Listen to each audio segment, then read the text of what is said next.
চট্টগ্রাম একটা মাদ্রাসার নাম হলো নাজিরহাট মাদ্রাসা। 2016 সালে আমি বয়ানে গিয়েছিলাম। এত বড় মাদ্রাসা, হাজার হাজার ছাত্র, বয়ান করলাম, আলেমদের ভালোবাসা পেয়েছি। বয়ান শেষ করলাম, চলে যাব ঢাকায়।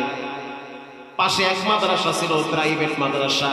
সেই মাদ্রাসার একজন উস্তাদ, বিশেষ করে যিনি প্রিন্সিপাল, সে বলল, যেই পরিমাণ দেশে ঝামেলা হইতেছে, হরতাল চলে, মামলা হামলা চলে, রাত্রে যাওয়াটা নিরাপদ হবে না, থেকে যায়। থাকার জন্য তার মাদ্রাসায় গেলাম।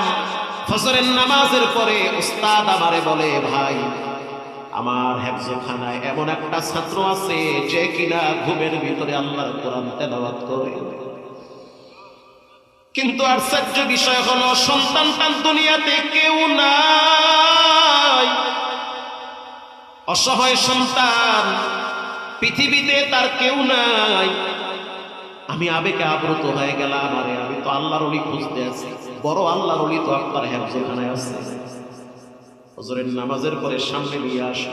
বললাম, তোমার নাম কি? বলে, হুজুর আমার নাম জুবায়ের। আহ, কি চমৎকার! চেহারার ভিতরে মায়া ফুটে উঠছে। আমি প্রশ্ন করলাম, তোমার বাড়ি কোথায়? জবাব দিল, আমার বাড়ি হলো কুড়িগ্রামে। কোথায় কুড়িগ্রাম? কোথায় নাজিরহাট, চট্টগ্রাম। কেমনে আসলে? বয়স কত? বলে, হুজুর আমার বয়স মাত্র 11তে পড়ছে। এতটুকুন বাচ্চা, অথচ তুমি কুড়িগ্রাম থেকে চট্টগ্রাম নাজিরহাটে কেমনে আসলা?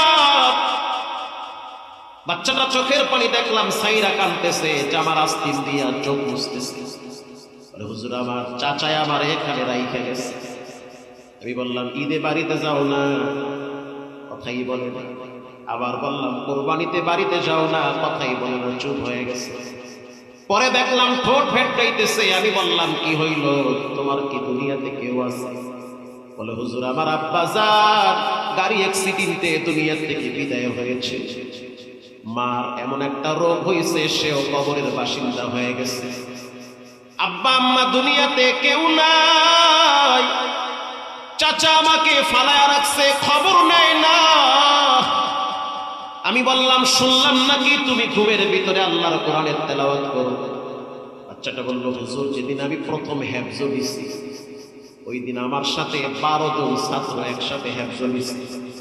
ওই দিন আমি তাকায়া দেখলাম 11 জন ছাত্রর বাবা মিষ্টি নিয়া মাদ্রাসায় আসছে, সন্তান হাফেজ হেফজ নিয়েছে। কিন্তু আমি তাকায়া দেখলাম আমার আপন বলতে মাও নাই, বাবাও নাই। আমি নির্বাক দৃষ্টিতে তাকিয়ে আছি। যদি আমার আব্বায় থাকতো, রক্ত বিক্রি করে হলেও তো 1 কেজি মিষ্টি নিয়ে খুশিতে মাদ্রাসায় আসতো। আমি বললাম, জামা কিনার মতো টাকা কে দেয়? বলে, উস্তাদ মাঝে মাঝে দেয়, তা দিয়া চলে সংসার, জীবন চলতেছে এইভাবে। আমি আবার প্রশ্ন করলাম, ঘুমের ভিতরে তেলাওয়াত করে শুনলাম। সে বলল, হুজুর প্রতিদিন আমি সূরা ইয়াসিন তেলাওয়াত করি মা বাবার ইসালে সওয়াবের জন্য। আল্লাহ রাব্বুল আলামিন যেন আমার আব্বা আম্মাকে মাফ করে দেয়, এজন্য আমি সূরা ইয়াসিন তেলাওয়াত কইরা ঘুমাই। আমি যখন সূরা ইয়াসিন তেলাওয়াত কইরা ঘুমাই, আমি প্রায় দিন ঘুমের ভিতরে স্বপ্নে দেখি আমার মা হাতটা বাড়ায় দিয়া বলে, সন্তান, কবর একটা ভয়ঙ্কর জায়গা। এটা এমন একটা জায়গা, এখানে সাপ আইসা আক্রমণ করে, বিচ্ছু আইসা করবা। যখন তুমি সূরা ইয়াসিন তেলাওয়াত করো, তখন আরশের মালিক আমার একটু আরামে রাখে। আমি আমার আব্বারে মাঝে মাঝে স্বপ্নে দেখি। এজন্য আমি প্রতিদিন নিয়ত করছি, সূরা ইয়াসিন না পড়া ঘুমাবো না। আমি সূরা ইয়াসিন তেলাওয়াত করে ঘুমাই। ঘুমের ভিতরে কে যেন আমার জিহ্বায় কোরআনের তেলাওয়াত স্টার্ট করে দেয়।